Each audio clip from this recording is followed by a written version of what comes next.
जब एक बिगड़ी हुई नोबल ब्रैट को लगा कि वो जो चाहे कर सकती है, उसने हमारे एमसी पर सीवर का गंदा पानी फेंक दिया, उसे लात मारी और घमंड से कहा कि अपनी औकात याद रखो। लेकिन उसे बिल्कुल अंदाजा नहीं था कि वो अपनी जिंदगी की सबसे बड़ी गलती कर रही है। जैसे ही उसने फिर से लड़ने की कोशिश की, एमसी ने उसे जोरदार थप्पड़ मारकर रियलिटी चेक दे दिया, और फिर एक और। जाहिर है वो लड़की उसी बिगड़ी हुई ब्रैट की तरह रोने चिल्लाने लगी। लेकिन असली कहानी इससे बहुत पहले शुरू हुई थी। सब कुछ शुरू हुआ एक छोटे से शहर ईविलस्टीन से। वहीं की स्लम एरिया में एक अजीब सा बूढ़ा आदमी रहता था। वो सिर्फ 1 स्टार मैजिक इस्तेमाल कर सकता था, लेकिन अपने आप को बहुत बड़ा मैच बताकर डींगे मारता रहता था। उसका टेम्पर भी बेहद खराब था। बच्चे अगर उसे चिढ़ाते तो वो तुरंत गुस्से में आ जाता। और यही चिड़चिड़ा बूढ़ा आदमी था जिससे हमारा एमसी मैजिक सीखने का फैसला करता है। असल में एमसी ने उसे गुरु इसलिए चुना क्योंकि उसे अपने साथ कुछ फॉलोअर्स चाहिए थे, और बूढ़े आदमी को किसी ऐसे इंसान की ज़रूरत थी जो उससे ज्ञान ले सके। बूढ़ा अक्सर खड़ा होकर एमसी को मैजिक प्रैक्टिस करते देखता रहता। एक दिन उसके चेहरे पर हल्की मुस्कान आ गई, क्योंकि उसे समझ आ गया कि ये लड़का टैलेंटेड है। एमसी आसानी से माना के फ्लो को महसूस कर सकता था। इसी टैलेंट का इस्तेमाल करते हुए एमसी ने एक आइस स्पीयर क्रिएट किया और दूर खड़े पेड़ की तरफ फेंक दिया। स्पेल इतना सटीक था कि बूढ़े आदमी की रीढ़ में ठंडी सहरन दौड़ गई। उस दिन के बाद एमसी पूरा 1 साल उस बूढ़े के घर में रहा। वो उसके लिए छोटे मोटे काम करता, बदले में मैजिक सीखता, और धीरे धीरे वो खुद भी एक 1 स्टार मैच बन गया। एक रात बूढ़े ने उसे अपने पास बैठाया और कहा कि शहर की नॉर्डर्न वॉल के पार ऐसे नोबल्स हैं जो लीगल ड्रिंकिंग एज से पहले ही 3 स्टार मैच बन जाते हैं। फिर उसने कहा कि शायद एमसी जैसे किसी इंसान के लिए उस लेवल तक पहुंचना कभी संभव नहीं होगा। उसने चेतावनी दी कि ज़्यादा घमंड मत करना, क्योंकि जैसे ही वो 2 स्टार की दीवार से टकराएगा उसकी सारी प्रोग्रेस वहीं खत्म हो जाएगी। बूढ़े का मानना था कि मैजिक पूरी तरह ब्लड लाइन पर निर्भर करता है। चाहे कोई कितना भी स्ट्रगल कर ले, अगर उसके पास नोबल ब्लड नहीं है तो वो कभी ऊपर नहीं पहुंच सकता। एमसी चुपचाप ये सब सुनता रहा, लेकिन उसे लगा कि ये सब बूढ़े आदमी की अपनी अधूरी इच्छाओं का दर्द है। उस रात माहौल अजीब सा भारी था, और अगली सुबह जब एमसी वापस घर लौटा तो उसने देखा कि बूढ़ा ज़मीन पर पड़ा है। उसकी लाइफलेस बॉडी पूरी तरह चोटों से भरी हुई थी। साफ दिख रहा था कि उसे बुरी तरह पीटा गया था। पहले एमसी ने सोचा कि बूढ़े ने कहीं झगड़ा कर लिया होगा, लेकिन बाद में उससे पता चला कि बूढ़े ने एक वेयरहाउस से 2 स्टार स्पेल बुक चुराने की कोशिश की थी, और इसी वजह से गार्ड्स ने उसे इतना पीटा कि वो हमेशा के लिए ऑफलाइन हो गया। एमसी हैरान रह गया। जो आदमी हमेशा कहता था कि ब्लड लाइन ही सब कुछ है, वो आखिर क्यों एक स्पेल बुक चुराने गया? क्या वो खुद भी उस सीमा को तोड़ना चाहता था? तभी अचानक एमसी के सामने एक चमकता हुआ स्टेटस स्क्रीन प्रकट हो गया। सिस्टम ने बताया कि उसने मैजिक के बेसिक्स अनलॉक कर लिए हैं, और अब उसे अपनी प्राइमरी स्कूल ऑफ मैजिक चुननी होगी। लेकिन सिस्टम ने एक चेतावनी भी दी, एक बार फैसला लेने के बाद इसे कभी बदला नहीं जा सकेगा। ट्विस्ट ये है कि एमसी असल में उस दुनिया का मूल निवासी नहीं था, और देखते ही देखते 4 साल और गुजर गए। अब एमसी एक और शक्तिशाली मैच के अंडर ट्रेनिंग ले रहा था। उसका नाम था कटिया फ्लेम हार्ट। वो पहले हाउस फ्लेम हार्ट की मिस्ट्रेस थी, जो कभी एक शक्तिशाली वाइकाउंट काउंटी हुआ करती थी। कटिया खुद एक 3 स्टार मैच थी, इसलिए कई मर्सनरी ग्रुप उसे अपने साथ लेना चाहते थे। जब वो ईविलस्टीन में रह रही थी तब वो बेल्डन मर्सनरी कॉप्स के लिए कॉन्ट्रैक्ट लेती थी, और वहीं उसने एमसी को 1 स्टार मैजिक की असली ट्रेनिंग दी। क्योंकि वो खुद 3 स्टार मैच थी, इसलिए एमसी ने उससे बहुत कुछ सीखा। एक दिन बेल्डन स्टावन में ट्रेनिंग के दौरान कटिया ने कहा कि हर मैच के अंदर ऊंचा उठने की इच्छा होना नॉर्मल है। उसने साफ कहा कि एमसी के अंदर वो टैलेंट मौजूद है, लेकिन उसने ये भी चेतावनी दी कि अगर वो ज़रूरत से ज़्यादा लालची बन गया तो उसकी प्रोग्रेस धीमी हो जाएगी। थ्योरी खत्म होने के बाद कटिया ने एमसी से कहा कि अपनी आंखें बंद करो और अपने माना को महसूस करो। उसे महसूस करना होगा कि माना कहाँ से पैदा होता है, किस तरह बहता है, और फिर उसी फ्लो को इस्तेमाल करके अपनी कल्पना को हकीकत में बदलना होगा। एमसी ने जैसे ही ऐसा किया, उसके शरीर के चारों तरफ एक चमकती हुई ब्लू माना वेव फैल गई। ये देखकर कटिया हैरान रह गई, क्योंकि इससे साफ पता चल रहा था कि उसके पास जन्मजात बहुत ज़्यादा इन्नेट माना है। साथ ही उसका माना बेहद स्टेबल भी था, शायद इसलिए क्योंकि उसने पहले ही काफ़ी फील्ड एक्सपीरियंस हासिल कर लिया था। तभी अचानक एमसी ने अपनी आंखें खोली और दूर कहीं से एक जोरदार धमाका हुआ। पूरा बिल्डिंग हिल गया और अंदर मौजूद सभी लोग घबरा गए। मर्सिनरी तुरंत बाहर भागे ये देखने कि आखिर हुआ क्या है। कुछ लोग तो ये भी सोचने लगे कि शायद शहर पर हमला हो गया है। कटिया ने तुरंत एमसी का हाथ पकड़ा और धीमे से कहा, चुप रहो और बस मेरे पीछे आओ। वो उसे एक प्राइवेट जगह पर ले गई और बोली कि ध्यान से सुनो, नोबल्स अपने प्रिविलेज को लेकर बेहद सेंसिटिव होते हैं और उनमें से सबसे बड़ा प्रिविलेज है मैजिक। दुनिया के लोग इन्नेट ताकत को एक ब्लेसिंग मानते हैं, लेकिन असल में ये सिर्फ नोबल्स के लिए लागू होता है। कट्या ने समझाया कि किसी कॉमनर का 3 स्टार मैच बनना बेहद रेयर है और जो भी ऐसा कर पाता है उसने अपनी पूरी जिंदगी मैजिक को समर्पित कर दी होती है। फिर उसने धीमी आवाज़ में कहा, अभी अभी जो धमाका हुआ वो असली नहीं था, वो एक 2 स्टार डिल्यूजन टाइप स्पेल था जिसे ऑडिटरी हैलुसिनेशन कहा जाता है। और आप विश्वास नहीं करेंगे, एमसी को खुद भी पता नहीं चला कि उसने क्या कर दिया, लेकिन उसी पल 14 साल की उम्र में एमसी आधिकारिक रूप से एक 2 स्टार मैच बन चुका था। उस दिन के बाद कट्या उसके साथ कई जगहों पर यात्रा करती रही और रास्ते में उसे एक के बाद एक नए स्पेल सिखाती रही। असल में कट्या ने एमसी को सिर्फ मैजिक ही नहीं सिखाया, बल्कि उस हाई सोसाइटी के बारे में भी बताया जिसमें वो कभी एक नोबल के रूप में रहती थी। देखते ही देखते एक और साल गुजर गया और फिर एक दिन कट्या को जाना पड़ा। उसे काउंटी ऑफ अल्वे ने प्राइवेट ट्यूटर के रूप में नियुक्त कर लिया था। हाउस अल्वे एक बेहद पावरफुल नोबल हाउस था, इतना प्रभावशाली कि कैपिटल का ग्रैंड ड्यूक भी उनका सम्मान करता था, क्योंकि उनके साथ काउंट एल्बर्टोर खड़ा था। कट्या के लिए ये ऑफर ठुकराना नामुमकिन था, क्योंकि इतने बड़े नोबल हाउस का मैजिक टीचर बनना किसी भी मैच के लिए बहुत बड़ी किस्मत की बात होती है। लेकिन जाते जाते उसने एमसी को एक गिफ्ट दिया, एक 2 स्टार स्पेल बुक। जब एमसी ने अपना स्टेटस स्क्रीन खोला तो उसमें कई मैजिक स्पेल्स दिखाई दिए, हालांकि उनमें से ज़्यादातर अभी लो लेवल स्पेल्स थे जिन्हें और डेवलप करना ज़रूरी था। 1 साल बाद एमसी ने खुद ही प्रैक्टिस करके 2 और 2 स्टार स्पेल्स मास्टर कर लिए। उस समय उसकी उम्र सिर्फ 16 साल थी, लेकिन उसके इरादे अभी भी बहुत बड़े थे। कुछ समय बाद एमसी मर्सनरी टावन गया, जहां मर्सनरी कॉप्स के लीडर जेडन ने उसे बताया कि आखिरकार उन्हें एक असली काम मिला है। एमसी ने पूछा कि किस तरह का काम है, तो जेडन ने बताया कि ये हाउस टू प्लेन की तरफ से आया है, जो कि ग्रैंड डची का हिस्सा है। ये सुनकर एमसी भी हैरान रह गया। उसने पूछा कि इतने बड़े नोबल हाउस को उनके जैसे मर्सनरी क्यों चाहिए। जेडन ने उसे डांटते हुए कहा कि वजह से क्या फ़र्क पड़ता है, जब तक पैसे मिल रहे हैं काम करना चाहिए। उसने ये भी बताया कि डुप्लेन के पास इतना पैसा है कि वो पानी की तरह बहता है, और अगर ये काम सही से हो गया तो भविष्य में और भी बड़े कनेक्शन बन सकते हैं।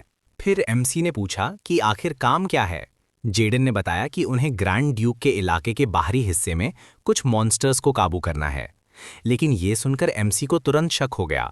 उसने कहा कि ये अजीब है कि इतना बड़ा नोबल हाउस सिर्फ कुछ मॉन्स्टर्स के लिए मर्सनरी को बुलाए। इतना कहकर एमसी उठ खड़ा हुआ और बोला कि उसे ये कॉन्ट्रैक्ट नहीं चाहिए। जेडन चिल्लाया, रुको, लेकिन एमसी ने कहा कि वो शेडी जॉब्स नहीं करता। जेडन ने समझाया कि वो खुद ये काम करना चाहता था, लेकिन क्लाइंट को खास तौर पर एक मैच चाहिए और आजकल मर्सनरी ग्रुप्स में मैच बहुत कम है, इसलिए ये काम सिर्फ एमसी ही कर सकता है। फिर भी एमसी को शक था। उसने कहा कि कुछ मॉन्स्टर्स को ख़त्म करने के लिए मैच की ज़रूरत होना बहुत अजीब है।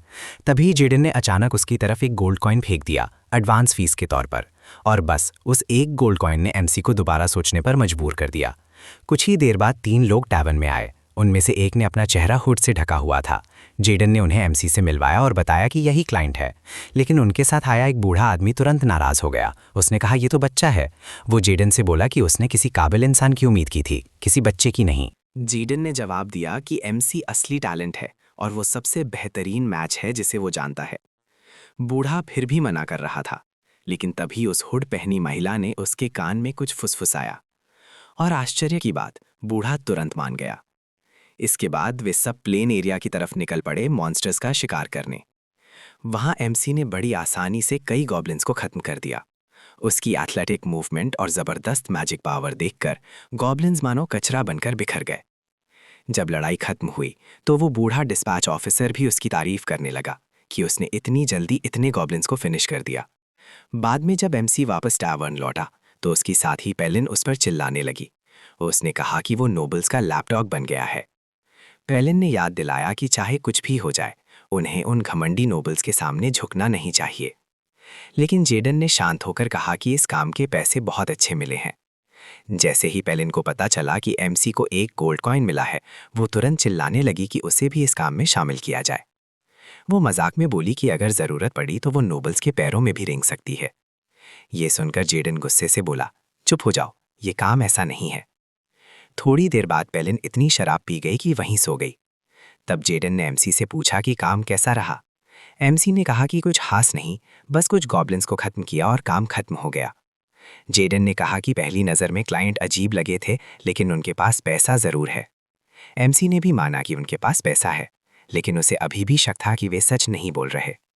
उसने बताया कि उस नोबल डिस्पैच ऑफिसर ने कहा था कि उसे 3 चीज़ें चाहिए: युवा उम्र, स्टैमिना और सोशल स्किल्स। लेकिन एमसी के पास इनमें से एक भी चीज नहीं थी, और जो महिला खुद को किचन मेट बता रही थी, उसके हाथ बिल्कुल साफ थे, जैसे उसने कभी रफ काम किया ही ना हो। एमसी अपनी ऑब्जर्वेशन आगे बताने ही वाला था कि जेडन ने उसे रोक दिया। उसने कहा, हम मर्सिनरी हैं, क्लाइंट के निजी मामलों में दखल देने की जरूरत नहीं, काम लो, पूरा करो और पैसे लेकर निकल जाओ। एमसी ने सिर हिलाकर हामी भर दी, क्योंकि इस खतरनाक दुनिया में आखिरकार सबसे जरूरी चीज है जिंदा रहकर अपनी रोजी कमाना। अगले दिन एमसी ने फिर कुछ गॉब्लिन्स को खत्म किया। जेडन खुशी से झूम उठा और तुरंत पेमेंट मांगने लगा। उसे इस बार 2 गोल्ड कॉइन्स मिले और वो खुशी से लगभग पागल हो गया। लेकिन तभी वो डिस्पैच ऑफिसर फिर से एमसी के पास आया। उसने कहा कि उसे एमसी की स्किल्स बहुत पसंद आई हैं और वो उसे एक नया काम देना चाहता है। ये सुनकर जेडन और एमसी दोनों कंफ्यूज हो गए। तब बूढ़े ने सीधे मुद्दे पर आते हुए कहा, इस नए काम के लिए तुम्हें 15 गोल्ड कॉइन्स मिलेंगे। और जैसे ही एमसी ने इतनी बड़ी रकम सुनी, उसने बिना ये जाने कि काम क्या है तुरंत हाँ कह दी। कुछ ही देर बाद वे सब हाउस डुप्लॉन की विशाल एस्टेट की ओर निकल पड़े। जैसे ही वे वहां पहुंचे, जेडन उस जगह की भव्यता देखकर हैरान रह गया। महल इतना शानदार था कि उसकी आंखें खुली की खुली रह गईं। लेकिन एमसी चुपचाप सब कुछ ध्यान से ऑब्जर्व करता रहा। तभी बूढ़े आदमी ने कहा कि अंदर जाने से पहले वो अपना असली परिचय देना चाहता है। उसने बताया कि उसका नाम डॉन है और वो ड्यूक डुप्लॉन का ग्रैंड स्टुअर्ड है। उसने माफ़ी भी मांगी कि उसने पहले अपनी असली पहचान छिपाई थी, क्योंकि उसके काम की प्रकृति ही ऐसी थी। वहीं वो बूढ़ी औरत भी आगे आई और बोली कि उसका नाम कैटरीना है। वो कोई साधारण किचन मेट नहीं, बल्कि पूरे महल की हेडमेड है। ये सुनकर जेडन पूरी तरह चौंक गया। उसने तुरंत झुककर उनका सम्मान किया और अपना परिचय दिया। लेकिन एमसी को ज़्यादा आश्चर्य नहीं हुआ, क्योंकि उसे पहले से ही शक था कि वे लोग आम नौकर नहीं हैं। और इससे ये भी साफ हो गया कि जो लड़की अब तक केप में चेहरा छिपाई थी, उसकी हैसियत भी बहुत ऊंची है। तभी उस लड़की ने धीरे धीरे अपना केप उतारा और उसके नीचे से एक बेहद खूबसूरत चेहरा सामने आया। वो मुस्कुराई और बोली, मेरा नाम एलन एलेनोर डुप्लॉन है। फिर उसने एमसी की तरफ देखते हुए कहा कि वो उसे अपनी छोटी बहन डेला का मैजिक ट्यूटर बनाना चाहती है। ये सुनकर एमसी कुछ पल के लिए बिल्कुल चुप रह गया। उसे यकीन ही नहीं हुआ कि उसे एक नोबल लेडी का ट्यूटर बनने के लिए हायर किया जा रहा है। उसी समय महल के अंदर ड्यूक डुप्लॉन अपने ऑफिस में अपने बड़े बेटे वैलेरियन के साथ बात कर रहा था।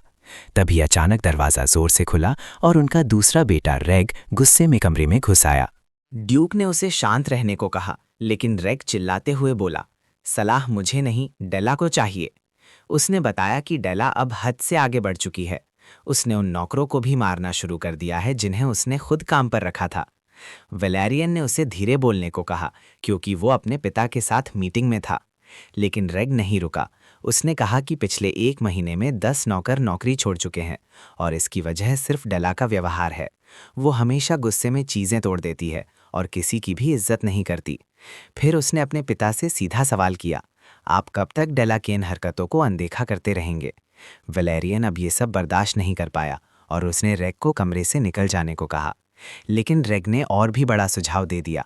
उसने कहा कि अब समय आ गया है कि वे डेला को घर से भेज दें, क्योंकि उनके पास पहले से एलन है, जो एक परफेक्ट नोबल लेडी है। फिर उसने बताया कि डॉन ने एक मोनास्ट्री देख रखी है जहां डेला को भेजा जा सकता है। उसका मानना था कि घर पर बोझ बनने से बेहतर है कि डेला वहां जाकर भगवान की सेवा करे। ये सुनते ही ड्यूक डिप्लोन गुस्से से खड़ा हो गया और उसने रेग का सिर टेबल पर दे मारा। उसने सख्त आवाज़ में कहा, मैंने पहले ही कहा था कि डेला के भविष्य का फैसला तुम्हारा नहीं है।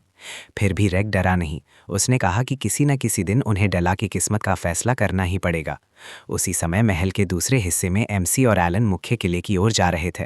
चलते चलते एलन ने पूछा कि क्या उसने कभी डेला के बारे में सुना है। एमसी ने जवाब दिया कि उसने उसे सिर्फ डुप्लिन फैमिली की रजिस्ट्री में देखा है।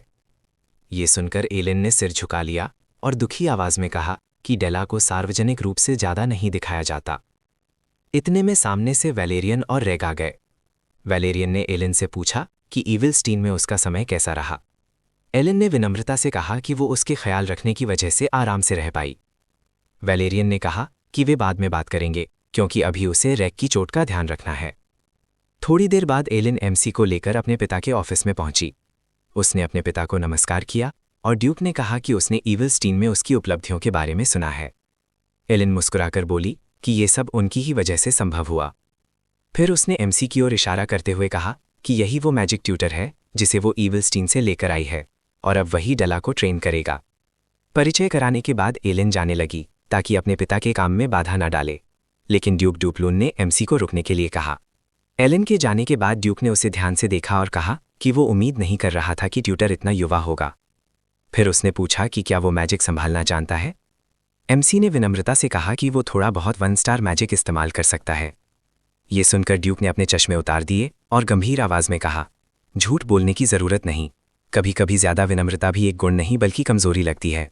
उसी पल एमसी को एहसास हुआ कि वो एक 5 स्टार मैच के सामने खड़ा है और उसके सामने झूठी विनम्रता काम नहीं आएगी। एमसी ने तुरंत माफी मांगी अगर उसकी बात असभ्य लगी हो। ड्यूक ने शांत होकर कहा कि वो समझता है कि वो ऐसा व्यवहार क्यों करता है। फिर उसने कहा कि उसकी उम्र और कपड़ों को देखकर वो किसी मैजिक ट्यूटर जैसा नहीं लगता। तब एमसी ने सच बताया कि वो असल में एक मर्सिनरी है। ड्यूक ने कहा कि वो उसके निजी मामलों में दखल नहीं देगा क्योंकि उसे एलिन ने चुना है। फिर उसने कहा कि वो उसे उस एनेक्स बिल्डिंग में जाने की अनुमति देगा जहां डेला रहती है। इसके बाद उसने कहा कि एक मेड उसे रास्ता दिखा देगी, लेकिन जाने से पहले एमसी ने कहा कि उसे एक बात पूछनी है। ड्यूक ने उसे बोलने की अनुमति दी। एमसी ने कहा कि वो एक मर्सिनरी है और मर्सिनरी का नियम है कि अगर वो कोई काम लेता है तो उसे अंत तक पूरा करता है। उसने कहा कि उसे डेला को मैजिक सिखाने के लिए रखा गया है ताकि वो एक सही नोबल लेडी बन सके और हाई सोसाइटी में प्रवेश कर सके। फिर उसने कहा कि इस बारे में उसकी एक खास रिक्वेस्ट है। उधर उसी समय डेला अपने कमरे में पूरी तरह गुस्से में थी। वो अपनी बेचारी मेड पर तरह तरह की चीजें फेंक रही थी, जबकि वो लड़की बार बार माफी मांग रही थी। डेला चिल्लाई, अभी मेरे कमरे से निकल जाओ, और धमकी दी कि अगर वो फिर कभी उसके कमरे में दिखी तो वो उसका चेहरा भी बर्बाद कर देगी। दूसरी तरफ जेडन एलन से बात करते हुए दिखाई देता है। वो उससे पूछता है कि आखिर उसने डेरेक को ही क्यों चुना, क्योंकि उसे पूरा यकीन है कि पूरे कॉन्टिनेंट के टॉप मैजिक ट्यूटर दा के टीचर बनने के लिए आपस में कम्पीट कर रहे होते। इसके अलावा जेडन को लगता है कि डेरेक के लिए डेला को मेंटर करना आसान नहीं होगा, क्योंकि वो एक कॉमनर है जबकि डेला एक नोबल फैमिली से आती है। तभी एजिलन एक चौंकाने वाला सच बताती है। वो कहती है कि उसने पूरे कॉन्टिनेंट के हर तरह के मैजिक मास्टर्स को ट्राई किया था, लेकिन ट्विस्ट ये है कि आखिर में उन सब ने हार मान ली। इसलिए उसने फैसला किया कि अब वो ऐसे लोगों को चुनेगी जो मैजिक तो जानते हैं लेकिन जिनकी हालत बहुत ही डेस्परेट है। एजिलन जानती है कि डेरेक का बैकग्राउंड एक मर्सिनरी का है, लेकिन उसे भरोसा है कि वो नोबल्स के बिहेवियर और उनकी कल्चर को अच्छी तरह समझता है। जेडन तब एक और राज खोलता है। वो बताता है कि डेरेक का मास्टर एक फॉलन नोबल था जो पहले बहुत सक्सेसफुल हुआ करता था। जेडन का मानना है कि डेरेक ने उससे बहुत सारी चीज़ें सीखी होंगी। ये सुनकर एजिलन को आखिर समझ आता है कि एक मर्सिनरी होने के बावजूद डेरेक इतना रिफाइंड और काइंड क्यों है। एजिलन को भी लगता है कि अपने पास्ट एक्सपीरियंस की वजह से डेरेक शायद डेला को धीरे धीरे कंट्रोल में ला सके और उसे सही रास्ते पर लीड कर सके। लेकिन जेडन एलन को चेतावनी देता है। वो कहता है कि उसे लोगों को पढ़ने में और बेहतर होना होगा, क्योंकि डेरेक एक ऐसा मैच है जो सड़कों पर बड़ा हुआ है और उम्र पूरी होने से पहले ही मर्सनरी का काम करने लगा था। जेडन सवाल करता है, क्या कोई ऐसा इंसान जो सड़कों पर पला हो सिर्फ रिफाइनमेंट और काइंडनेस के सहारे जिंदा रह सकता है? कुछ देर बाद डेरेक को डेला के कमरे तक ले जाया जाता है। वो दरवाज़ा खटखटाता है और अंदर जाकर अपना परिचय देने के लिए ग्रीट करता है। कमरे के दूसरी तरफ डेला बैठी होती है और वो उसे पास आने के लिए कहती है।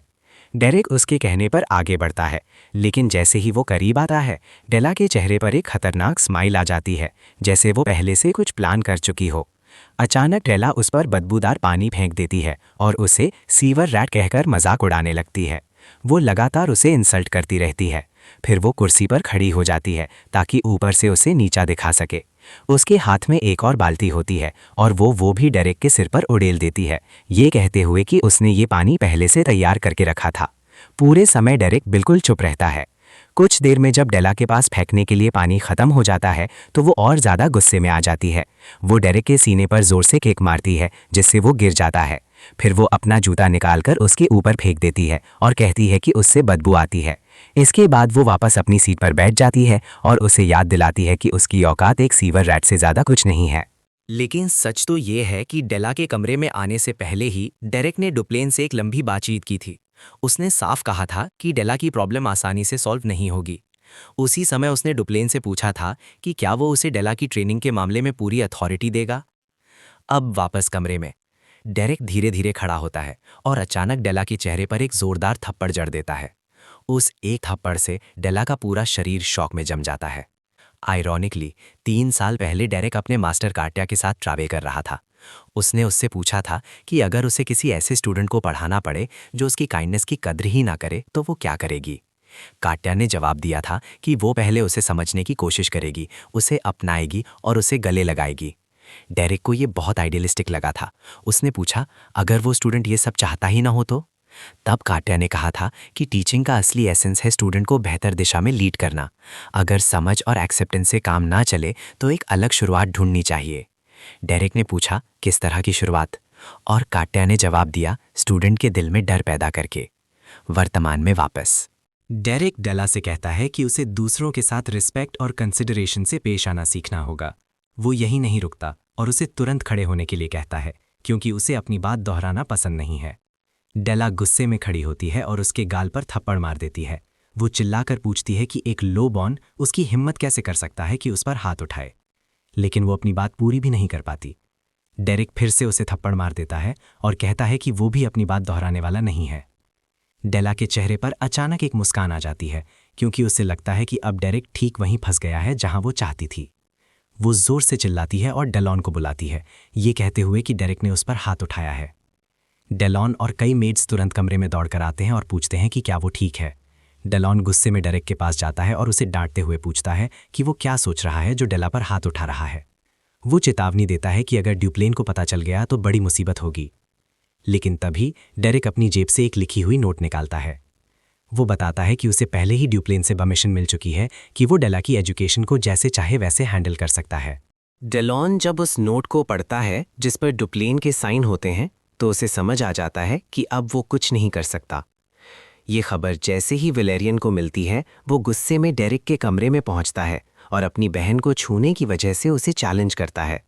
वो डेरेक को पकड़ लेता है और उसे मारने ही वाला होता है कि तभी राग उसे रोक देता है और कहता है कि हिंसा करने से बेहतर है कि वो शांति से बात करे। डेरेक शांत स्वर में बताता है कि उसे डुप्लेन की अनुमति मिली हुई है। राग भी वैलेरियन को याद दिलाता है कि डेरेक एजेलिन का गेस्ट है और उनके पिता ने भी इसकी अनुमति दी है। आखिरकार वैलेरियन डेरेक से कहता है कि वो इसके साथ चले। जब डेरेक कमरे से बाहर निकलता है तो राग धीरे से उसके कान में कहता है कि उसने सब सुन लिया है और सच कहें तो डेला को होश में आने के लिए एक अच्छी पिटाई की ज़रूरत है। वो उसके कंधे पर हाथ रखकर कहता है कि चिंता करने की ज़रूरत नहीं है, क्योंकि वैलेरियन ज़्यादा आगे नहीं जाएगा। लेकिन अंदर ही अंदर राग इस बात से खुश नहीं है कि वैलेरियन अब भी अपनी बिगड़ी हुई बहन को बचा रहा है। कुछ देर बाद वे उस कमरे में पहुंचते हैं जहां डेला पहले रहा करती थी, जब उसे एनेक्स में भेजा नहीं गया था। कमरा पेंटिंग से भरा हुआ होता है।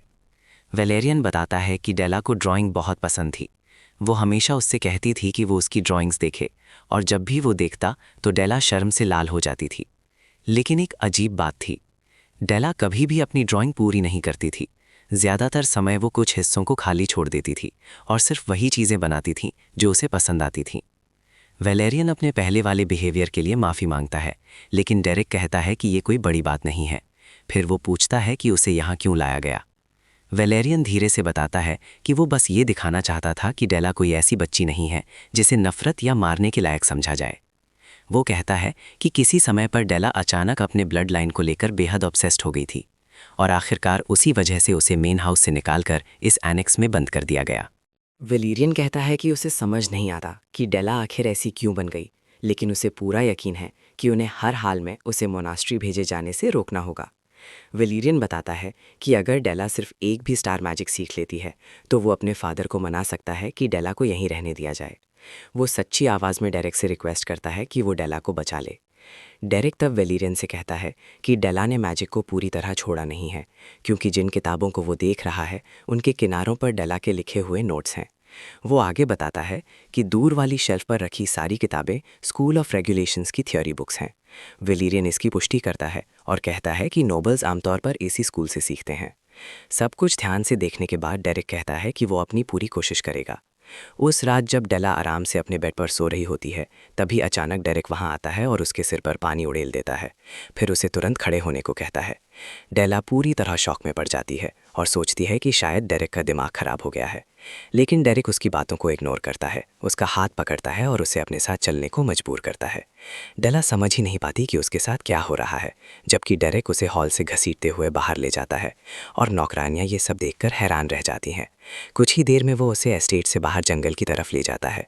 जंगल के अंदर पहुंचकर डेरेक अचानक उसे जमीन पर धक्का दे देता है। डेला गुस्से और डर से चिल्लाते हुए पूछती है कि आखिर वो कौन होता है उसे सिखाने वाला। तभी डेरेक उसे चौंका देता है। वो कहता है कि उसे मैजिक सिखाने में कोई दिलचस्पी नहीं है। उसने ये ट्यूटर वाली नौकरी सिर्फ इसलिए ली है क्योंकि उसे घमंडी नोबल्स को पीटना पसंद है। डेला ये सुनकर दंग रह जाती है और उसे लगता है कि शायद उसने गलत सुना है। लेकिन डेरेक आगे कहता है कि ट्यूटर बनना बस एक बहाना है ताकि वो ऐसे घमंडी और खुद को सबसे ऊपर समझने वाले नोबल्स को सबक सिखा सके। डेला अभी भी सोचती है कि शायद ये कोई मजाक है, लेकिन तभी डेरेक अपनी तलवार निकाल लेता है और कहता है कि उसे नोबल्स की चीखें सुनना बहुत अच्छा लगता है। डर से कांपती हुई डेला उससे पूछती है कि क्या उसे लगता है कि ऐसा करने के बाद वो बच जाएगा। डेरेक हंसते हुए कहता है कि वो बिल्कुल सुरक्षित रहेगा क्योंकि वैसे भी डेला को जल्द ही मोनेस्ट्री भेज दिया जाएगा और उसकी बात पर कोई विश्वास नहीं करेगा। वो ये भी कहता है कि अगर कोई बड़ी परेशानी हुई तो वो अपनी जान देकर माफ़ी मांग सकता है, क्योंकि एक कॉमनर की ज़िंदगी की कीमत वैसे भी बहुत कम होती है। उसके चेहरे पर एक डरावनी मुस्कान आ जाती है और वो कहता है कि ज़रूरत पड़ी तो वो भाग भी सकता है, और वैसे भी अगर डेला गायब हो जाए तो परिवार को उससे छुटकारा ही मिल जाएगा। अब डेला को धीरे धीरे एहसास होने लगता है कि वो सच में मर सकती है। ये सोचते ही वो अचानक दूसरी दिशा में पूरी स्पीड से भागने लगती है। डेला समझ जाती है कि अगर वो घर की तरफ वाले रास्ते से भागेगी तो डेरेक उसे आसानी से पकड़ लेगा। इसलिए वो जंगल के अंदर गहराई में भागने का फैसला करती है, क्योंकि उसे जंगल के रास्ते अच्छी तरह पता है। उसका प्लान है कि जब वो उससे पीछा छुड़ा लेगी तो वापस एस्टेट लौट जाएगी, और उसे पूरा यकीन है कि इसके बाद डेरेक को कड़ी सज़ा मिलेगी। लेकिन अचानक वो पीछे मुड़कर देखती है और हैरान रह जाती है। डेरेक अपने हाथ में एक फायर बॉल तैयार कर रहा होता है। ट्विस्ट ये है कि फायर बॉल एक 2 स्टार मैजिक है। डेला समझ ही नहीं पाती कि डेरेक जैसा इंसान 2 स्टार मैजिक कैसे इस्तेमाल कर सकता है। इससे पहले कि वो कुछ समझे, डेरेक फायर बॉल उसकी तरफ फेंक देता है, लेकिन वो जानबूझकर उसे मिस करता है। फायर बॉल जमीन से टकराते ही जोरदार एक्सप्लोजन करता है और डेला डर के मारे लगभग जड़ हो जाती है। जब वो पीछे मुड़कर देखती है तो डेरेक एक पागल इंसान की तरह मुस्कुरा रहा होता है। डेला किसी तरह उठकर फिर भागने लगती है, लेकिन जल्द ही उसका पैर फिसल जाता है और वो फिर जमीन पर गिर जाती है। तभी अचानक उसके आसपास आइस एरोज बरसने लगते हैं, जो मुश्किल से उसे मिस करते हैं। एक एरो तो उसके ठीक सामने जमीन में आकर धंस जाता है, जिससे साफ पता चलता है कि वो मौत के कितने करीब थी। डेरेक उसका मजाक उड़ाते हुए कहता है कि वो काफ़ी तेज़ है। उसे यकीन नहीं होता कि जो लड़की हमेशा घर के अंदर बंद रही है वो इतनी तेज़ दौड़ सकती है। डेला उसकी बातों को अनदेखा करती है और फिर भागने लगती है, लेकिन धीरे धीरे उसे महसूस होने लगता है कि शायद वो उससे बच नहीं पाएगी, क्योंकि डेरेक धीरे धीरे उसके करीब आ रहा है। उसी समय डेरेक घुटनों के बल बैठकर जंगल की ज़मीन को महसूस करता है और उसे अचानक एहसास होता है कि ये वही जंगल है जिसे उसने पेंटिंग्स में देखा था।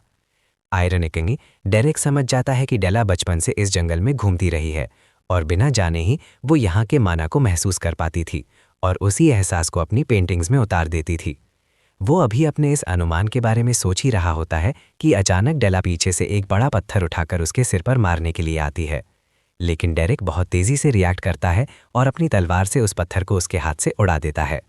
डेला डर के मारे ज़मीन पर गिर जाती है और समझ जाती है कि अब उसका अंत तय है। डेरेक कहता है कि उसे मानना पड़ेगा कि डेला की हिम्मत काबिले तारीफ है।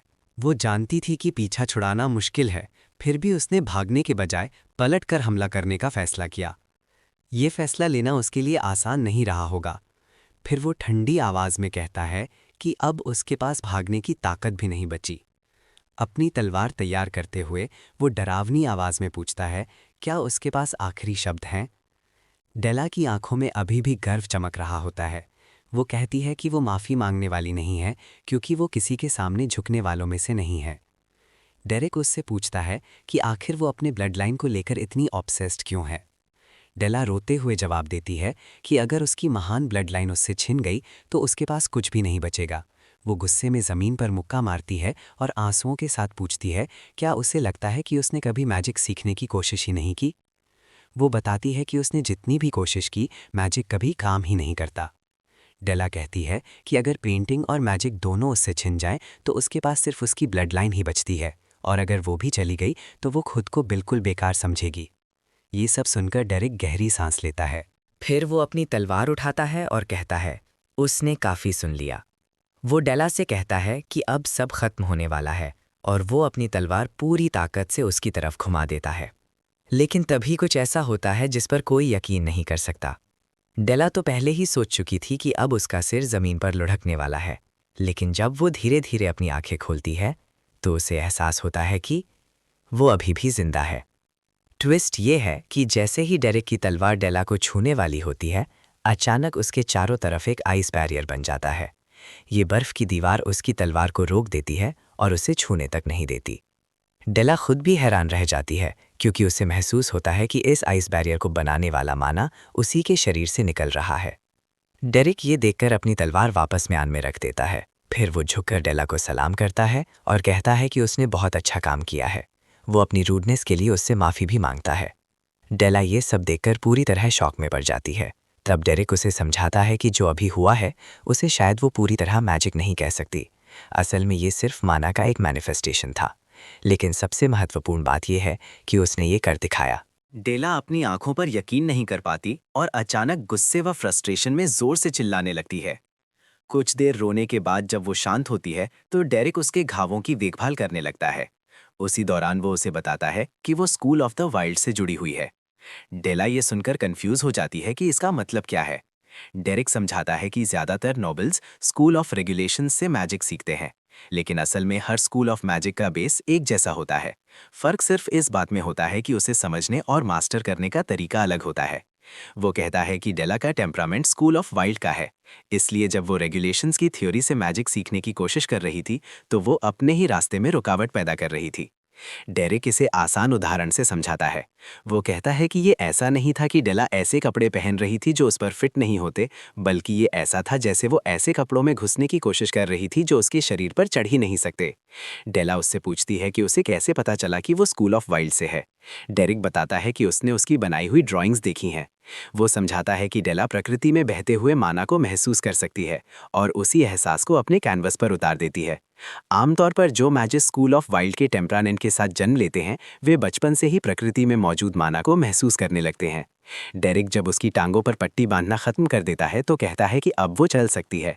फिर वो बताता है कि भले ही उसने अभी माना को मैनिफेस्ट कर लिया हो, लेकिन उसे अभी बहुत लंबा रास्ता तय करना है। अगले दिन से वो उसे सिखाएगा कि माना को नेचुरली कैसे मैनिफेस्ट किया जाता है। हैरानी की बात यह होती है कि डेला सच में उसे धन्यवाद कहती है। डेरिक फिर सुझाव देता है कि अब उन्हें वापस एस्टेट लौट जाना चाहिए। वापसी के रास्ते में डेरिक उससे पूछता है कि क्या सनसेट वाली पेंटिंग उसी ने बनाई थी। वो कहता है कि वो पेंटिंग बहुत खूबसूरत थी। डेला बताती है कि वो उसकी मास्टरपीस है और डेरिक पहला इंसान है जिसे पता चला कि वो पेंटिंग पूरी हो चुकी है।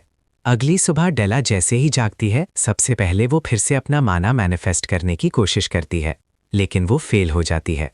वो बेड से उठती है और जैसे ही दरवाज़ा खोलती है तभी उसकी टक्कर एक नौकरानी से हो जाती है जो पानी लेकर जा रही होती है। टक्कर लगते ही पानी डेला पर गिर जाता है। नौकरानी ये देखकर डर के मारे कांपने लगती है। उसे लगता है कि अब उसकी मौत तय है। वो तुरंत घुटनों पर गिर जाती है और डेला से माफ़ी मांगने लगती है क्योंकि उसने एक ऐसा अपराध कर दिया है जिसकी सज़ा मौत हो सकती है। लेकिन ट्विस्ट ये है कि डेला बस उसे कहती है कि आगे से ध्यान से चला करे। नौकरानी हैरान रह जाती है क्योंकि डेला ने उसे मारा भी नहीं और बिना कुछ किए वहाँ से चली भी जाती है। थोड़ी ही देर में बाकी नौकरानियां वहां आ जाती हैं और उससे पूछती हैं कि वो ठीक तो है। वो बताती है कि डेला ने उसे कुछ नहीं किया, बस सावधान रहने को कहा। ये सुनकर सब सोचने लगती हैं कि आखिर पिछली रात जंगल जाने के बाद डेला में ऐसा क्या बदल गया। उधर डेरिक अभी भी सो रहा होता है जब अचानक डेला उसके दरवाजे पर जोर जोर से दस्तक देने लगती है और उसे उठने को कहती है। ये शोर सुनकर डायलन वहां आता है और डेला को शांत रहने को कहता है क्योंकि उसे अपने मैनर्स का ध्यान रखना चाहिए। तभी डेरिक दरवाज़ा खोलता है और पूछता है कि उसे क्या चाहिए। डेला तुरंत कहती है कि उसे सिखाया जाए कि वो अपने मैनिफेस्ट किए हुए माना को कैसे कंट्रोल करे, क्योंकि उसने खुद कोशिश की लेकिन वो सफल नहीं हो पाई। ये सुनकर डायलन पूरी तरह शॉक में रह जाता है, क्योंकि इसका मतलब है कि डेला ने सच में माना मैनिफेस्ट कर लिया है। लेकिन डेरेक उसकी बात सुनकर बस दरवाजा बंद कर देता है और कहता है कि वो दोपहर में वापस आए। डेला ये सुनकर मानने वाली नहीं होती। वो लगातार दरवाजे पर दस्तक देती रहती है और उसे खोलने को कहती है, लेकिन डेरेक फिर से अपने मीठे सपनों की नींद में लौट जाता है। थोड़ी देर बाद रेग हॉल से गुजर रहा होता है, जब वो नौकरानियों को डेला में आए बदलावों के बारे में बात करते हुए सुनता है। वे ये भी कह रही होती हैं कि डेला ने मैजिक मैनिफेस्ट कर लिया है। कुछ ही समय में वेलेरियन ये खबर अपने फादर तक पहुंचा देता है। वो बताता है कि ये जानकारी उसे हेड बटलर से मिली है। ये सुनकर उनके फादर को राहत मिलती है, लेकिन रेग अभी भी सावधान रहने को कहता है। उसके अनुसार सिर्फ एक बार मैजिक मैनिफेस्ट कर लेना किसी नतीजे पर पहुंचने के लिए काफी नहीं है। वेलेरियन ये सुनकर गुस्सा हो जाता है। उसे लगता है कि रेग को डेला की तारीफ करनी चाहिए, लेकिन रेग याद दिलाता है कि डेला ने अब तक बहुत परेशानियां पैदा की हैं और एक छोटा सा रिजल्ट उनके पुराने फैसले को बदलने के लिए काफी नहीं है, यानी उसे अभी भी कॉन्वेंट भेजा जा सकता है। दोपहर में आखिरकार डेरेक डेला को पढ़ाने के लिए आता है, लेकिन वो देखता है कि डेला मुंह फुलाकर बैठी है। डेला तुरंत कहती है कि वो मुंह नहीं फुला रही, वो गुस्से में है। डेरेक हंसते हुए कहता है कि वो चाहे जितना भी अजीब बर्ताव कर ले, इससे कुछ नहीं बदलेगा। वो उसे लगातार चिढ़ाता रहता है, जब तक कि आखिरकार डेला जोर से कह देती है कि हाँ, वो सच में गुस्से में है। लेकिन जैसे ही वो डेरेक के चेहरे का एक्सप्रेशन देखती है, वो तुरंत खुद को संभाल लेती है। डेरेक बैठ जाता है और कहता है कि सिर्फ इसलिए कि उसने मैजिक मैनिफेस्ट किया है, इसका मतलब ये नहीं कि वो उसे इधर उधर इस्तेमाल कर सकती है, वरना ये उल्टा नुकसान कर सकता है। वो बताता है कि उसे ये बात इसलिए पता है क्योंकि वो खुद ये गलती कर चुका है। डेरेक कहता है कि जैसे सीखना ज़रूरी है, वैसे ही आराम करना भी ज़रूरी है, और अब जब उसने काफ़ी आराम कर लिया है तो पढ़ाई शुरू करने का समय आ गया है। डेला नाक सिकोड़कर उसे एक बोरिंग मैजिक टीचर कहती है। तब डेरेक गंभीर चेहरा बनाकर उससे पूछता है, क्या वो चाहती है कि वो उससे किसी अलग तरीके से सिखाए? डेला जैसे ही डेरेक को देखती है, उसके दिमाग में तुरंत जंगल वाली घटना फ्लैश हो जाती है। जो कुछ भी उसने उसके साथ वहाँ किया था, उसकी याद आते ही उसकी रीढ़ में डर की ठंडी लहर दौड़ जाती है। इसीलिए वो तुरंत अपना एटीट्यूड ठीक कर लेती है ताकि दोबारा वही सिचुएशन ना बने। तभी डेरेक उसे बताता है कि आज का उनका ट्रेनिंग प्लान मैजिक मैनिफेस्टेशन की प्रैक्टिस करना है। वो समझाता है कि जब वो मैजिक मैनिफेस्टेशन को फ्रीली कंट्रोल करना सीख जाएगी, तब 1 स्टार मैजिक सीखना उसके लिए बेहद आसान हो जाएगा। डेरेक आगे बताता है कि स्कूल ऑफ द वाइल्ड में कोई सख्त सिस्टम नहीं होता, इसीलिए ये सेल्फ स्टडी के लिए सबसे अच्छा माहौल देता है। ये स्कूल ऑफ रेगुलेशन से बिल्कुल अलग है, क्योंकि यहाँ ज़्यादा फ्रीडम दी जाती है। वो डेला से कहता है कि सच में उसकी पर्सनैलिटी स्कूल ऑफ वाइल्ड के साथ बहुत अच्छी तरह मैच करती है। ये सुनकर डेला हैरान होकर पूछती है कि वो ऐसा क्यों कह रहा है। डेरेक बताता है कि उसकी फ्री स्पिरिटेड नेचर इस स्कूल के लिए परफेक्ट है, और ट्विस्ट ये है कि वो सिर्फ उसकी पर्सनैलिटी की वजह से नहीं, बल्कि उसके डुप्लिन ब्लड की वजह से भी खास है। इसका मतलब है कि उसके अंदर नेचुरल टैलेंट की कोई कमी नहीं है। ये सुनते ही डेला का चेहरा लाल हो जाता है, क्योंकि उसे यकीन ही नहीं होता कि डेरेक सच में उसे टैलेंटेड कह रहा है। लेकिन डेरेक उसे याद दिलाता है कि उसने कुछ ही सेकंड में आइस वॉल बना दी थी, जो इस बात का साफ संकेत है कि उसके अंदर ज़बरदस्त टैलेंट है। डेला शर्माते हुए खुद को जीनियस मानने लगती है, लेकिन डेरेक तुरंत उसे करेक्ट करता है और कहता है कि जीनियस और टैलेंटेड होना अलग अलग चीज़ें हैं। डेला इस बात को मानने से इनकार कर देती है और दोनों के बीच मज़ेदार बहस शुरू हो जाती है। आखिरकार डेला की जिद के आगे डेरेक हार मान लेता है और मानता है कि वो सच में अमेजिंग है। लेकिन दूर खड़ा रे ये सब देख रहा होता है और डेला की इतनी तेज़ प्रोग्रेस देखकर वो अंदर ही अंदर गुस्से से भर जाता है। अगले ही दिन डेला दौड़ती हुई डेरेक के कमरे में पहुंचती है और एक्साइटेड होकर बताती है कि अब वो मैजिक मैनिफेस्टेशन कर सकती है, लेकिन अभी भी वो उसकी डायरेक्शन सही से कंट्रोल नहीं कर पा रही। इसके बाद आने वाले दिनों में डेला की मैजिक स्किल्स तेज़ी से बेहतर होने लगती हैं। हर दिन उसे कुछ नया सीखने को मिलता है और वो बेहद खुश रहती है। एक दिन डेरेक थोड़ा शांत समय बिताने के लिए एनिक्स से बाहर जाकर एक पेड़ के नीचे बैठ जाता है ताकि वो डुप्लेन द्वारा दी गई किताब पढ़ सके। लेकिन डेला फिर भी उसे ढूंढते हुए वहां पहुंच जाती है और मजाक में पूछती है कि क्या उसके पिता ने उसे ये किताब इसलिए दी थी ताकि वो आराम से आलस कर सके। डेरेक बिना झिझक हाँ कह देता है और बताता है कि सच में ये किताब उसी मकसद से दी गई थी। डेला के पास बहस करने का समय नहीं होता। वो तुरंत उसे खींचकर एनिक्स में वापस ले जाती है ताकि उसे दिखा सके कि उसने अपनी मैजिक से क्या क्या नया कर लिया है। कुछ समय बाद डेरेक को वैलेरियन बुलाता है। वो उसके कमरे में पहुंचता है तो वैलेरियन उसे बैठने के लिए कहता है। वो पूछता है कि हाल के दिनों में डेला कैसी प्रोग्रेस कर रही है। डेरेक बताता है कि वो अच्छी प्रोग्रेस कर रही है, लेकिन 1 स्टार मैजिक सीखने में अभी थोड़ा समय लगेगा। वैलेरियन फिर उसे बताता है कि उसकी माँ अभी घर पर नहीं है क्योंकि वो एक सोशल गैदरिंग में गई हुई थी, लेकिन अगले हफ्ते वापस आने वाली है। और यही वो पल है जब वो डेरेक को चेतावनी देता है कि उसकी माँ को हल्के में लेना बहुत बड़ी गलती होगी। वो समझाता है कि एस्टेट के लोग तो ठीक हैं, लेकिन ज़्यादातर नोबल्स को ये बिल्कुल पसंद नहीं आता कि कोई कॉमनर इतनी महत्वपूर्ण पोजीशन पर हो। डेरेक उसे भरोसा दिलाता है कि वो इस बात को ध्यान में रखेगा, लेकिन फिर पूछता है कि उसने उसे बुलाया क्यों है। वैलेरियन खिड़की के पास जाकर खड़ा हो जाता है और बताता है कि वो इस घर का अगला हेड बनने वाला है। इसका मतलब है कि उसे घर के हर सदस्य को समझना और उन्हें साथ लेकर चलना होगा। लेकिन वो मानता है कि किसी इंसान के दिल को समझना बेहद मुश्किल होता है। काश सभी लोगों की सोच और वैल्यूज़ एक जैसी होती, लेकिन हकीकत में ऐसा नहीं होता। डेरेक उसकी बातों से कंफ्यूज हो जाता है और पूछता है कि वो आखिर कहना क्या चाहता है। तभी वैलेरियन की आंखों में आंसू आ जाते हैं और वो धीरे से कहता है कि डेला अब उसके साथ खेलती नहीं है। उसे याद आता है कि बचपन में डेला हमेशा मुस्कुराकर उसका स्वागत करती थी। वो सोचने लगता है कि अब वैसी एंजल जैसी डेला उसे फिर कहाँ मिलेगी। वो आंसू भरी आंखों से डेरेक के पास आता है और पूछता है कि क्या कोई तरीका है जिससे वो डेला का फेवर जीत सके। डेरेक हैरान होकर पूछता है कि वो उससे ही ये सवाल क्यों पूछ रहा है। वैलेरियन कहता है कि क्योंकि डेला सिर्फ उसी के पीछे घूमती रहती है। और तभी बाहर से डेला की जोरदार आवाज़ आती है जो डेरेक को पुकार रही होती है। लेकिन वैलेरियन उसे जाने से रोकता है और उसे वो डॉल दिखाता है जो उसने अपनी बहन के लिए बनाई है। डॉल इतनी डरावनी और अजीब दिखती है कि डेरेक मजाक में पूछ बैठता है कि क्या वो किसी को कर्स करने की कोशिश कर रहा है। ये सुनकर वैलेरियन रोने लगता है और कहता है कि वो ऐसी चीज़ों में बिल्कुल बेकार है। कुछ ही समय बाद डेला की माँ अपनी यात्रा से वापस लौटती है। वो डेरेक से मिलती है और कहती है कि उसने उसके बारे में बहुत कुछ सुना है। वो अपना परिचय देती है और बताती है कि उसका नाम डेला है। फिर वो कहती है कि वो उसे एक गिफ्ट भेजना चाहती है, लेकिन तभी डेरेक साफ साफ कह देता है कि वो किसी भी हाउस से जुड़ा नहीं है।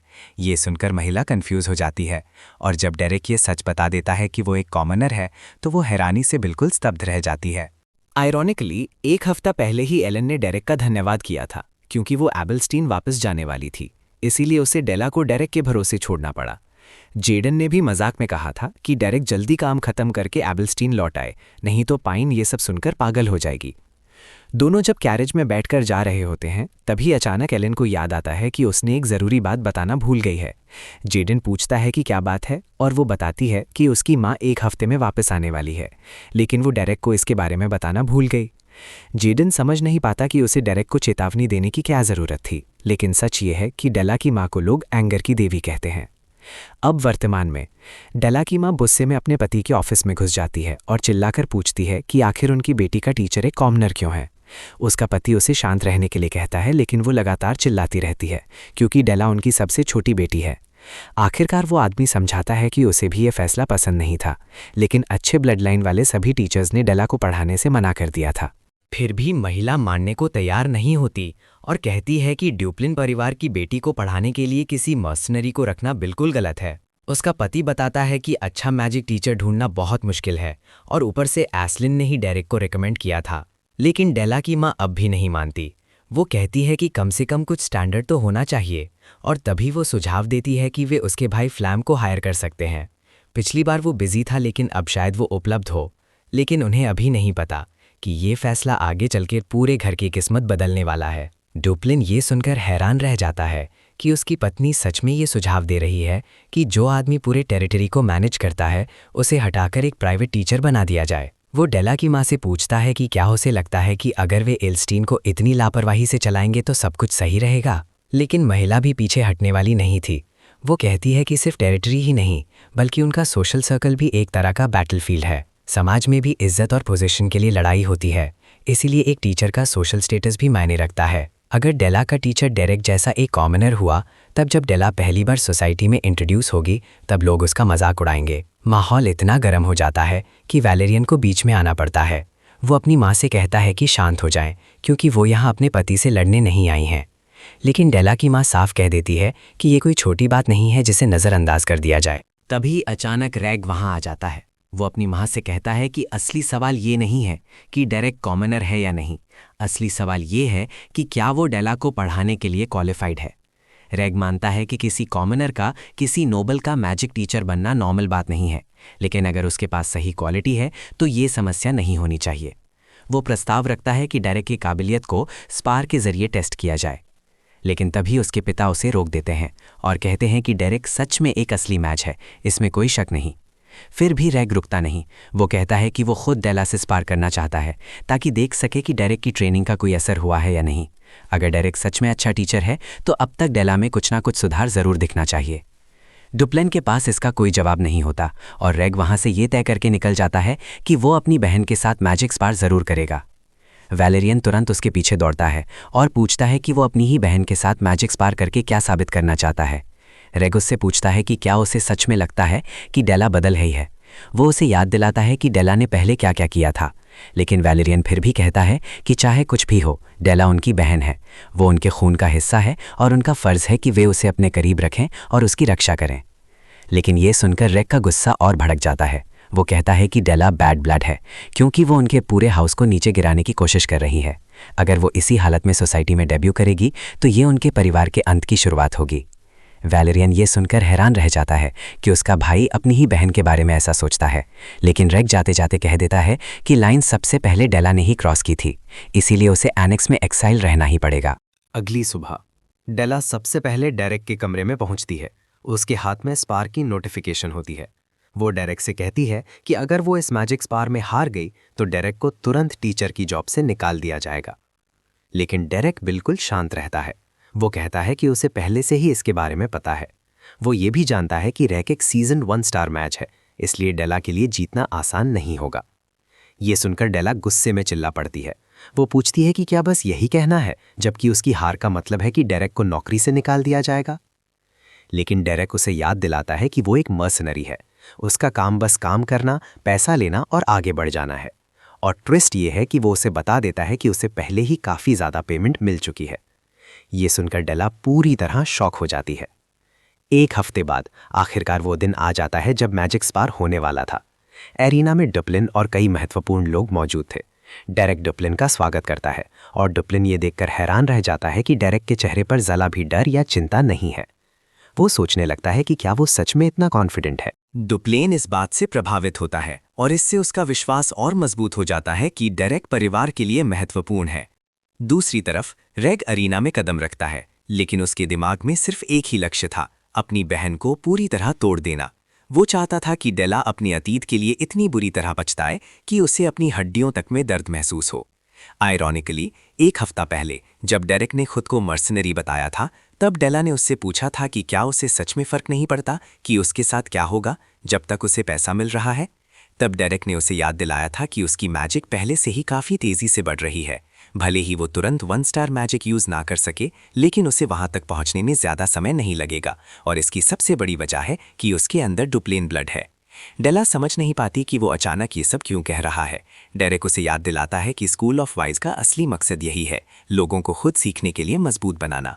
डेला गुस्से में उसे डांट देती है और कहती है कि ऐसे महत्वपूर्ण समय में वो बेकार की बातें क्यों कर रहा है। लेकिन कुछ देर बाद वो शांत हो जाती है और ईमानदारी से कहती है कि भले ही वो सबसे अच्छी स्टूडेंट नहीं है, फिर भी वो मैजिक सीखना चाहती है। और सबसे बड़ी बात, वो किसी और टीचर से नहीं, सिर्फ डेरेक से सीखना चाहती है। डेरेक उसे बताता है कि उसे नोबल्स के मैजिक स्पार के नियमों के बारे में ज़्यादा जानकारी नहीं है, क्योंकि उसने कभी ऐसा स्पार नहीं देखा। लेकिन वो उसे एक चीज़ ज़रूर सिखा सकता है, लड़ाई जीतना। वो उससे पूछता है क्या वो सच में जीतने के लिए तैयार है। ये सवाल सुनते ही डेला के दिमाग में कई डरावने सीन घूमने लगते हैं। अगर वो हार गई तो लोग उसके बारे में कितनी बुरी बातें कहेंगे। लेकिन उसी पल उसके अंदर ज़बरदस्त डिटर्मिनेशन जाग जाता है। वो डेरेक से कहती है उसे हर हाल में जीतना है। अब वर्तमान में डेला एरिना में पहुंचती है। वो वहां अपने भाई की छोटी बहन बनकर नहीं आई थी और ना ही डुप्लेन हाउस की सबसे छोटी बेटी बनकर। वो वहां आई थी डेरेक की स्टूडेंट और एक मैच बनकर। जब दोनों स्टेज पर खड़े हो जाते हैं तो अनाउंस किया जाता है कि ये स्पार ईविलस्टीन के हाई रैंकिंग मेजेस के नियमों के अनुसार होगा। जो भी पहले जनरल पेलम का प्रोटेक्टिव मैजिक सर्कल एक्टिवेट कर देगा वही हार जाएगा। ये एक खास एक्सेसरी होती है जो पहनने वाले को गंभीर डैमेज होने से ठीक पहले एक्टिवेट हो जाती है और सामने वाले के स्पेल को नलिफाई कर देती है। डेरेक ये देखकर समझ जाता है कि नोबल्स की लड़ाई भी कितनी अलग होती है। वे महंगी एक्सेसरीज का इस्तेमाल करके लड़ते हैं। वो मन ही मन सोचता है कि अमीर होना कितना फ़ायदेमंद है, क्योंकि वे अपने पैसे को जैसे चाहें वैसे इस्तेमाल कर सकते हैं। स्पार की कुल अवधि 10 मिनट तय की गई थी और डेरिक तुरंत समझ जाता है कि रेग की रणनीति साफ है। वो इस लड़ाई को समय खत्म होने से पहले ही खत्म करना चाहता है। जैसा कि पहले से प्रिडिक्ट किया गया था, रेग तुरंत अपना स्पेल चैंट करना शुरू कर देता है। उसका इरादा साफ था, वो डेला को हराकर फिर से एनेक्स में वापस भेजना चाहता था। जैसे ही उसने अपना मैजिक अटैक डेला की तरफ फेंका, डेला तुरंत साइड में मूव करके उसे डॉज कर लेती है और अपनी पोजीशन बदल देती है। ये देखकर रेग का टेम्पर और भी ज़्यादा ट्रिगर हो जाता है। वो लगातार एक के बाद एक अटैक लॉन्च करता है, लेकिन डेला हर बार मूव करते हुए अपनी पोजीशन बदलती रहती है। डेरिक दूर से ये सब देख रहा था और उसे साफ दिखाई दे रहा था कि डेला मैजिक को काफ़ी आसानी से हैंडल कर रही है। लेकिन जब बात क्लोज कॉम्बैट की आती है तो डेला अभी भी एक कंप्लीट बिगिनर थी। तभी रेग का एक अटैक लगभग उसे हिट करने वाला था, लेकिन डेला तुरंत एक आइस बैरियर बना देती है और अटैक को ब्लॉक कर लेती है।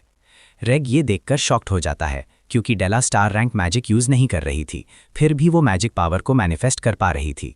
लेकिन उसके दिमाग में अभी भी यही चल रहा था कि डेला उसके खिलाफ डिफेंड नहीं कर पाएगी। वो सोचता है कि ये आइस बैरियर सिर्फ एक सस्ता ट्रिक है और वो इसे आसानी से तोड़ देगा। इसी सोच के साथ रेग एक और ज़्यादा पावरफुल अटैक रिलीज करता है। उसी पल डेला को डेरिक की ट्रेनिंग याद आती है। डेरिक ने उसे बताया था कि मर्सनरी और नोबल्स की फाइटिंग स्टाइल बिल्कुल अलग होती है। नोबल्स आमतौर पर नियमों के अंदर रहकर फाइट करते हैं, लेकिन मर्सनरी का सिर्फ एक गोल होता है, विक्ट्री। डेरिक ने उससे कहा था कि मर्सनरी फेयर और स्क्वायर फाइट नहीं करते, वे हर उस चीज़ का इस्तेमाल करते हैं जिससे जीत मिल सके। उन्होंने ये भी बताया था कि अगर वो इस तरह जीतेगी तो लोग उसकी आलोचना भी कर सकते हैं, लेकिन इसका मतलब ये नहीं कि वो जीतने का रास्ता नहीं बना सकती। जब डेरिक ने उससे पूछा कि क्या वो इस तरह जीतने के लिए तैयार है, तो डेला ने बिना हिचक के हाँ कह दिया था। अब एरिना में वापस रेग का अटैक इतना पावरफुल था कि डेला को अपना आइस बैरियर छोड़कर भागना पड़ा, वरना वो सीधे अटैक में फंस जाती। वो लगातार रन करती रहती है, जबकि रेग दूर से लॉन्ग रेंज अटैक्स बरसाता रहता है। डेरिक की आवाज़ उसके दिमाग में गूंजती है। मर्सनरी बैटलफील्ड को कंट्रोल करते हैं। वे अपने आसपास के टेरेन और एनवायरनमेंट का इस्तेमाल करते हैं, जो भी तरीका उपलब्ध हो उसी से जीत हासिल करते हैं। और सबसे ज़रूरी बात, जैसे ही दुश्मन थोड़ी देर के लिए भी अपना गार्ड नीचे करता है, उसी पल को कैप्चर करना चाहिए। इसी दौरान एक और अटैक डेला की तरफ गिरता है और वो तुरंत अपना आइस बैरियर उठाकर उसे ब्लॉक कर लेती है। लेकिन उसे पता नहीं था कि एक और अटैक उसके पीछे से भी आ रहा है। जब तक उसे इसका एहसास होता है, तब तक बहुत देर हो चुकी थी। रेग को यकीन हो जाता है कि अब फाइट खत्म हो चुकी है। अटैक जोरदार धमाके के साथ लैंड करता है और धूल का बड़ा बादल उस जगह को ढक लेता है जहां डेला खड़ी थी। ये देखकर उसकी माँ घबरा जाती है। उसे लगता है कि उसकी बेटी अब खत्म हो गई है। वो तुरंत चिल्लाकर डायलन से मैच रोकने को कहती है, लेकिन उसका पति उसे बैठने को कहता है, क्योंकि डुअल अभी खत्म नहीं हुआ था। महिला इस बात पर यकीन नहीं करती, क्योंकि उसने साफ देखा था कि रेग का अटैक डेला को लगा है। लेकिन डुप्लेन शांत होकर कहता है कि वो गलत है, क्योंकि पेलम का मैजिक सर्कल एक्टिवेट ही नहीं हुआ। इसका मतलब डेला अभी भी आउट नहीं हुई। डुप्लिन ये भी नोटिस करता है कि जब ये सब हुआ तब डेरिक ने एक बार भी पलक नहीं झपकाई। इससे उसे समझ आ जाता है कि डेरिक पहले से जानता था कि डेला कितनी ग्रो कर चुकी है। दूसरी तरफ रेग खुद भी कंफ्यूज हो जाता है, क्योंकि मैजिक सर्कल एक्टिवेट नहीं हुआ था, जबकि उसका अटैक निश्चित रूप से उसे हिट करना चाहिए था। अचानक उसे जमीन में एक क्रैक दिखाई देता है। इससे पहले कि वो कुछ समझ पाता, जमीन के नीचे से आइस स्पीयर्स निकलकर उस पर हमला कर देते हैं। वो मुश्किल से डॉज करता है। तभी उसे एहसास होता है कि डेला प्लेटफॉर्म के नीचे से उस पर अटैक कर रही है। नियमों के हिसाब से प्लेटफॉर्म छोड़ना हार माना जाता, इसलिए रेग डायलन की तरफ देखता है कि वो मैच रोक दे, लेकिन डायलन ऐसा नहीं करता। तभी रेग को समझ आता है कि प्लेटफॉर्म के नीचे का हिस्सा भी अरीना का ही हिस्सा माना गया है, इसलिए डेला ने कोई नियम नहीं तोड़ा। रेग को गुस्सा तो आता है, लेकिन वो ये भी समझ जाता है कि किसी ने कभी सोचा भी नहीं था कि नोबल्स के बीच होने वाली मैजिक स्पारिंग में कोई इतना अनोखा ट्रिक इस्तेमाल करेगा। तभी नीचे से एक और अटैक आता है जो लगभग उसे गिरा ही देता, लेकिन वो फिर डॉज कर लेता है। अब लगातार अटैक्स आते रहते हैं और रेग पूरी तरह फ्रस्ट्रेट हो जाता है, क्योंकि उसे दिखाई ही नहीं दे रहा था कि डेला कहाँ है। डेला के पास अब एडवांटेज था। वो नीचे से लगातार अटैक करती रह सकती थी जब तक कि एक हिट लैंड ना हो जाए। तभी रेग को एहसास होता है कि डेला अब नोबल्स के एटिकेट के हिसाब से नहीं लड़ रहे। जब उसकी नज़र आखिरकार डेला की आंखों से मिलती है तो उसे एक खतरनाक चीज़ दिखाई देती है। उसकी आंखों में वही शांत एक्सप्रेशन था जो कभी डेरिक के चेहरे पर था जब वेलेरियन ने उसे पहली बार चैलेंज किया था।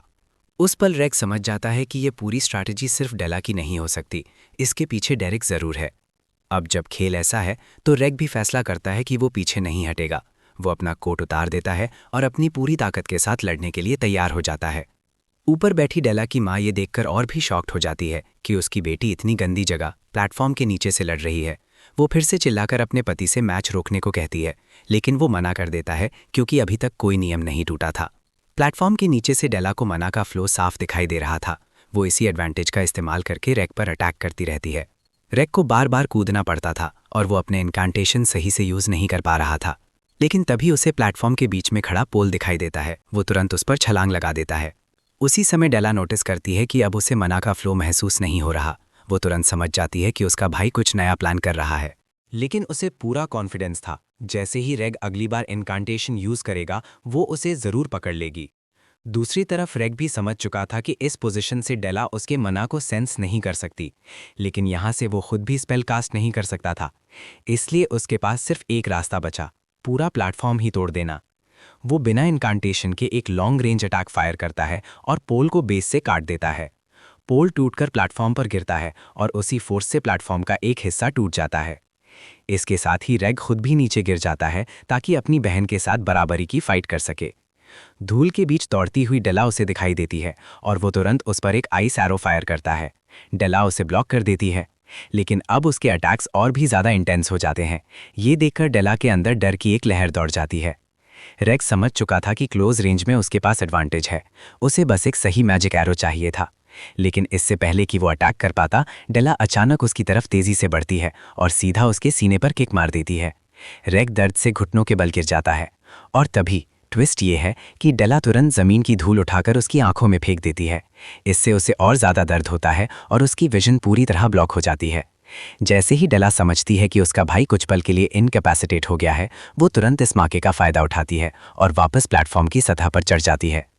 रेग तभी समझ जाता है कि डेला के पास अब लगभग मना खत्म हो चुका है, इसलिए वो जीतने के लिए हर संभव तरीका इस्तेमाल कर रही है, भले ही वो तरीका लगभग असंभव ही क्यों न लगे। रेग फिर धीरे धीरे अपने पैरों पर खड़ा हो जाता है। वो दिखाना चाहता था कि वो कितना स्ट्रांग है, क्योंकि ये ड्यूल शुरू ही इसलिए हुआ था ताकि डेला अपनी वर्थ प्रूव कर सके। कुछ ही पल बाद रेग वापस प्लेटफॉर्म की सतह पर चढ़ाता है। उसी समय डेला को एहसास होता है कि उसके सिर से चोट लगी है और वहां से क्रिम्सन लिक्विड की एक बूंद नीचे गिरती है। जैसे ही वो बूंद जमीन पर गिरती है, डेला को डेरिक की बात याद आती है। उसने उसे सिखाया था कि अपने मना को दर्द की तरह महसूस करो और अपने स्पेल कास्टिंग को एक ब्रश की तरह सोचो। उसने कहा था कि हवा में जो मना तैर रहा है वो एक तरह का पेंट है और तुम्हें अपने ब्रश से उस पेंट को इकट्ठा करके पूरी तस्वीर बनानी होती है। यही असल में मैजिक है। जब डेला ने पहली बार ये सुना था तब वो हैरान रह गई थी, क्योंकि डेरिक ने उसे मना का फ्लो दिखाया था। अब जब वो हार के कगार पर खड़ी थी, उसने उसी सीख पर पूरा फोकस कर लिया। अचानक वो अपने अंदर बचा हुआ मना बाहर निकालने लगती है और उसे अपनी उंगलियों के सिरे पर महसूस करती है। वो डेरिक की एनालॉजी को फॉलो करती है। उसका मैजिक ही उसका पेंट है। और उसी पल एक रिफाइंड मना उसकी उंगलियों के आगे इकट्ठा होने लगता है, जिससे एक आइस स्पीयर बनकर तैयार हो जाता है। डायलन और डुप्लेन दोनों ये देखकर शॉक्ड रह जाते हैं, क्योंकि डेला जो दिखा रही थी वो असल में 1 स्टार मैजिक था। अब डेला अपने अल्टीमेट अटैक की तैयारी कर रही थी, लेकिन दूसरी तरफ रेग भी पीछे हटने वाला नहीं था। वो भी जितना मना खींच सकता था खींच लेता है और कई आइस एरो तैयार कर लेता है। उसे पूरा भरोसा था कि अगर उसकी बहन ने अभी अभी 1 स्टार मैजिक एक्टिवेट किया भी है, तब भी वो उससे एक कदम आगे है। उसकी प्लानिंग साफ थी। वो डेला को हिट कर देगा इससे पहले कि उसका अटैक उस तक पहुंचे। डेला अपना आइस स्पीयर उसकी तरफ लॉन्च कर देती है। उसी पर रेग भी अपने कई आइस एरो छोड़ देता है। दोनों के अटैक हवा के बीच में टकराते हैं और एक जोरदार एक्सप्लोजन होता है। धमाके से उनकी माँ पूरी तरह घबरा जाती है। लेकिन जब धूल साफ होती है, तब एक मैजिक बैरियर एक्टिवेट होता हुआ दिखाई देता है। ट्विस्ट ये है कि वो बैरियर रैक का नहीं बल्कि डेला का था। इसका मतलब साफ था, डेला हार चुकी थी।